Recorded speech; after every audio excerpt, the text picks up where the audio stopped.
Bonsoir à tous, j'espère que vous allez bien et que vous avez passé un bon Noël. Allez, je reviens ce soir avec une nouvelle vidéo suite à la question d'une de mes abonnées. J'aurais aimé en fait demander au Tarot de Marseille si en 2025 il va y avoir une révolte du peuple français. Oui, en effet, on peut imaginer que les lois de début d'année risquent d'être un petit peu complexes, fortes, déterminantes pour la suite en fait de l'année, dans le domaine politique et social notamment. Donc j'aimerais savoir si courant 2025, le peuple français va se révolter. Alors j'avais déjà fait en fait un tirage il y a quelques temps, je ne me rappelle plus maintenant depuis combien de temps, concernant justement donc, des manifestations et donc des révoltes. Et je n'avais pas vu de vraies manifestations. Alors ce que j'entends par manifestation, ce n'est pas des petites manifestations de quartier qui vont durer 1 ou 2 journées. Ce sont de vraies révoltes où là nous verrons en fait un peuple qui va au front et qui passe en mode dualité, bataille contre le gouvernement.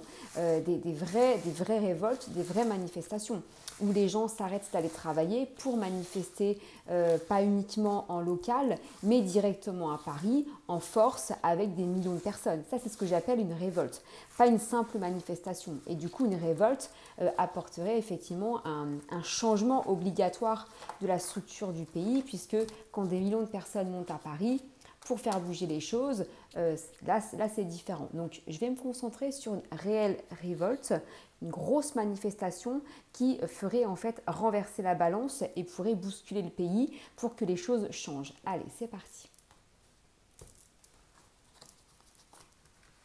Alors, je m'assure que vous voyez tous bien. Parfait.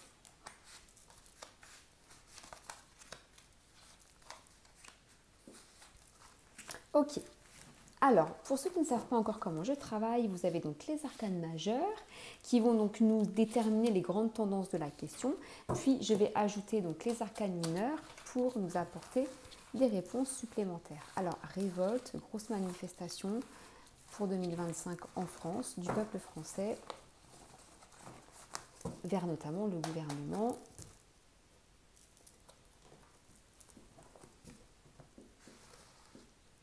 Allez, donc dans les énergies présentes, vous avez donc l'étoile qui ressort renversée, où là on nous parle de périodes difficiles, d'obstacles, de déséquilibre. Donc là, ça annonce ce qu'on vit actuellement, un déséquilibre sur une saturation, sur une fatigue. Donc en fait, on sent une fatigue de la part du peuple français, tout simplement, sur une situation instable. Bon, là, je pense qu'on est complètement dans le thème. Qu'est-ce qui fait que les manifestations ou les révoltes sont compliquées, quels sont les obstacles justement contre les révoltes, ce qui fait qu'on ne peut pas en fait se révolter, c'est donc l'amoureux renversé qui est en fait dans le côté négatif de la situation, qui nous parle donc de doute et d'hésitation. Donc là on doute, on hésite. Pourquoi est-ce qu'on doute? Qu'est-ce qui nous fait hésiter à justement tous se lever pour se rebeller en fait? C'est des difficultés dans quoi? Et de l'hypocrisie aussi. Par rapport à un avenir instable. En fait, c'est plutôt de la peur en lien avec... Alors, on souhaite le faire, mais il y a des difficultés en lien certainement avec de l'hypocrisie, c'est-à-dire des personnes qui se disent vouloir le faire mais qui ne le veulent pas. Alors là, c'est un côté hypocrite, mais bon, c'est un peu négatif comme terme, c'est-à-dire donc une peur. Une peur également des médisances, c'est-à-dire des qu'en dira-t-on en fait. C'est ça, donc là il y a vraiment une crainte de l'image qu'on peut donner à l'autre. On a encore peur, c'est vraiment la notion de la peur. Dans le présent, par rapport donc à la question, va-t-il y avoir donc des vraies révoltes en France en 2025? Alors le mat, là on nous parle de liberté et d'impulsion inattendue. Donc là effectivement on sent qu'il y a un début de départ vers quelque chose. Vers donc les étudiants. Les étudiants dans le sens, alors soit la classe étudiante, soit une énergie de jeunesse, c'est-à-dire que là on y va, on n'a pas peur. Donc là il se peut qu'il y ait quelque chose qui naisse sur quoi? Sur la rigidité. Ah ouais, donc là c'est très clair. Là vous avez donc un élan, donc là vous avez un début d'élan, soit en lien directement avec les étudiants, soit avec l'esprit de l'étudiant, c'est-à-dire la jeunesse, mais la jeunesse ça peut être également quelqu'un avec un âge avancé mais qui a un esprit jeune, c'est-à-dire que cette entre guillemets envie de liberté va justement faire sortir en nous-mêmes une question de jeunesse en fait. On va au combat en fait. contre les adversaires. Pardon. Donc il y a vraiment cette notion de, je pense qu'il y a un début de mouvement. Mais pour l'instant, il n'y a rien de très foudroyant, mais il y a un début de mouvement qui se met en place. Est-ce que c'est officiel? Est-ce que c'est via notamment, il y a un truc qui me vient, je vais peut-être le confirmer avec les cartes. Est-ce qu'il y a en lien? Ouais, d'accord, ouais, il y a une forme, ouais, c'est ça. C'est qu'en fait, il y a là une forme de paresse et de lenteur. C'est-à-dire qu'il y a un début, soit de groupement, soit de rassemblement en physique ou peut-être via les réseaux sociaux aussi, hein, qui est encore lent, qui est paresseux, alors pas dans le sens négatif, mais il faut évidemment que ça prend du temps à se mettre en place ce genre de choses. Donc ça vient, il y a quand même quelque chose, c'est quelque chose qui se crée quand même. Hein. Qu'est-ce qui est donc dans le futur proche, lointain, dans le sens courant 2025? Vous avez donc le jugement mais renversé, où là on nous parle de situations conflictuelles et de la peur et du changement forcé. Donc il y a toujours cette peur. Cette peur, c'est pas facile aussi hein, de prendre la décision, par exemple concrètement, de prendre des jours de travail, de s'absenter du travail, de quitter sa famille peut-être pour aller entre guillemets au front, c'est-à-dire manifester via d'autres personnes autour de France vers Paris, donc ça demande de l'organisation. Effectivement, il y a aussi une notion de perte de salaire parce qu'on ne va pas travailler. Donc il y a vraiment des concessions, comment dirais-je, à prendre, mais pourquoi? C'est ça en fait. Est-ce que ça vaut la peine de perdre de l'argent, de mettre un travail en péril? C'est ça la question en fait. Hein. Là, je ne fais qu'interpréter. On se pose des questions. On a peur. On a peur de quoi? De l'argent en fait, hein, de la perte d'argent. Vous voyez, il y a de l'argent ici, l'argent ici.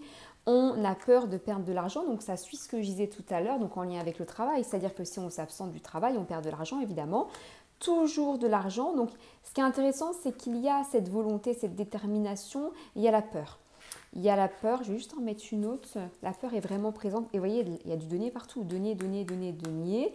Sur toujours des économies. Donc il y a une question d'argent et on a peur de perdre de l'argent. Voilà, donc ce qui peut complètement se comprendre. On va voir donc au niveau de la carte concluante. Donc vous savez comment je fonctionne. Je vais donc additionner toutes les arcades majeures pour avoir justement trouvé mon arcade concluante si vous voulez. Donc alors, nous avons 20, 30, 40 et le 43. Je vais juste recompter 10, 20, 30, 40 et le 43. Donc le 43, le 4 plus 3, on est sur le 7. Donc le 7, c'est la réussite et l'indépendance. Avec le mat et le chariot, qui est donc la carte numéro 7, vous avez cette notion d'indépendance. Donc là, c'est très intéressant et c'est différent du tirage que j'avais fait la fois dernière où là, on n'était que dans la peur. Là, il n'y a plus que la peur. On a toujours cette peur par rapport à la perte de l'argent, mais vous avez vraiment cette notion de « attendez, là, il faut qu'on aille récupérer nos droits ». Il y a cette volonté d'y aller que je n'avais pas la fois dernière, donc c'est plutôt positif dans ce sens-là. Je vais en mettre une autre. Sur, encore une fois, la paresse en fait. Vous avez cette lenteur, cette paresse.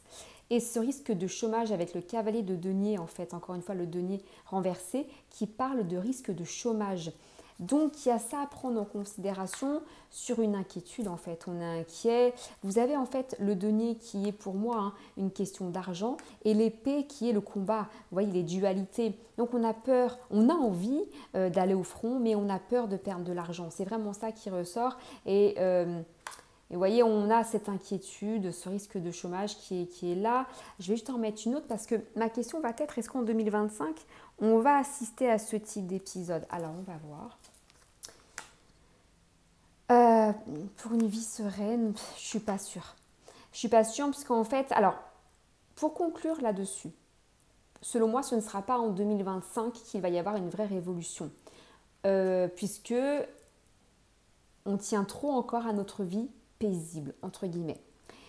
Ceci dit, cette vie paisible ne va pas durer très longtemps, puisque selon moi, il risque d'y avoir de vraies dégradations dans le pays. Je vous invite à regarder mes derniers tirages. Donc, selon moi, économiquement parlant, il risque de se passer vraiment de gros problèmes en France. Donc, cette vie sereine va vite en fait être déstabilisée. Et là, je sens vraiment que courant d'année 2025, si ce n'est pas déjà le cas avant 2025, c'est certainement le cas d'ailleurs, vous avez des groupements de personnes, vous avez des tentatives d'aller au front qui ne vont certainement pas, pour 2025, c'est ce que je ressens, hein, qui ne vont pas vraiment faire bouger les choses, mais c'est un début pour aller vers une vraie révolte qui, selon moi, je referai un tirage un petit peu plus tard à ce sujet. J'ai une date en tête, mais je n'ai pas envie d'en parler là maintenant parce que c'est un peu trop tôt. Mais pour moi, ce n'est pas 2025, c'est plus tard, mais on sent qu'en 2025, il commence à y avoir des rassemblements sérieux pour une révolte, c'est-à-dire aller à Paris avec des millions de personnes et faire bouger en fait ceux qui nous gouvernent. C'est ça que j'appelle en fait une manifestation et une révolte.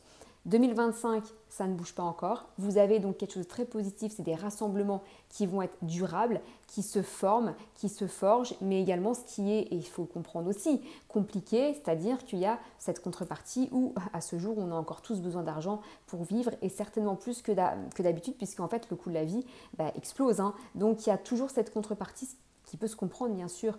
Donc voilà, mais pour 2025, je sens vraiment des rassemblements durables.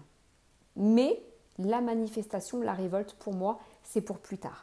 Donc on verra bien ce que le destin nous réserve. En attendant, je vous souhaite donc un bon réveillon à tous pour le 31 décembre. Et je vous dis à l'année prochaine. À bientôt!